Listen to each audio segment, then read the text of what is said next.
Essula ey'okubiri. Awo oluvannyuma emyaka bwe gyayitawo 14 nalinnya e Yerusaalemi wamu ne Balunabba ne ntwala ne Tito. Nalinnyayo lwa kubikkulirwa ne mbanjulira enjiri gye mbuulira mu baamawanga naye mu kyama eri abo abatenderezebwa, mpozzi nneme okugenderanga obwereere oba nga ngenze. Naye newaakubadde Tito eyali awamu nange eyali Omuyonaani teyawalirizibwa kukomolebwa. Naye olw'abooluganda ab'obulimba abaayingizibwa mu kyama, abaayingira mu kyama okuketta eddembe lyaffe lye tulina mu Kristo Yesu okututeeka mu buddu, abo tetwabagonderako ssaawa n'emu okufugibwa bo, amazima g'enjiri ganywerenga gye muli. Naye abaatenderezebwa okuba abakulu nga bwe bali kyekimu gye ndi, Katonda tasosola mu bantu. Abaatenderezebwa nze tebannyongerako kintu, naye mu ngeri endala bwe baalaba nga nateresebwa enjiri y'abo abatali bakomole nga Peetero ey'abakomole, kubanga eyakolera Peetero olw'obutume bw'abakomole ye yakolera nange olw'abamawanga.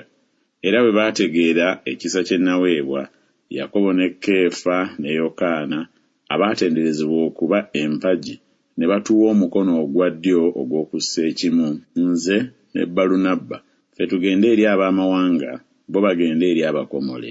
Kyokka tujjukirenga abaavu, ekyo n'okunyiikira kye nanyiikirira ennyo okukikolanga.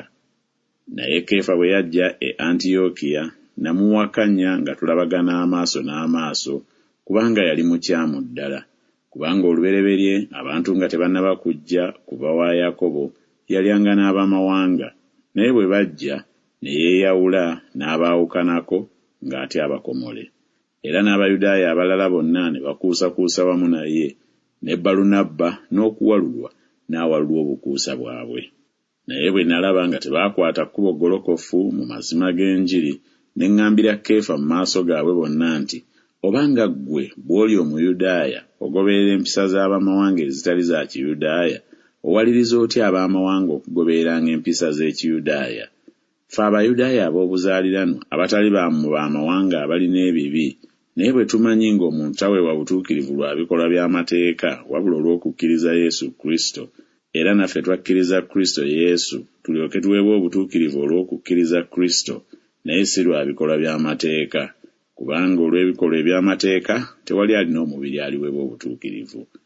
Naye bwe twayagala okuweebwa obutuukirivu mu Kristo, obanga twalabibwa naffe okuba n'ebibi, kale Kristo muweereza wa kibi? Kitalo! Kubanga bwe nzimba nate bye nasuula, neeraga nzeka okuba omwonoonyi. Kubanga olw'amateeka nafa ku mateeka, ndyoke mbe omulamu eri Katonda. Nakomererwa wamu ne Kristo, naye ndi mulamu, si ku bwange nate, naye Kristo ye mulamu mu nze. Era obulamu bwe nnina kaakano mu mubiri mbulina lwa kukkiriza Omwana wa Katonda eyanjagala ne yeewaayo ku lwange.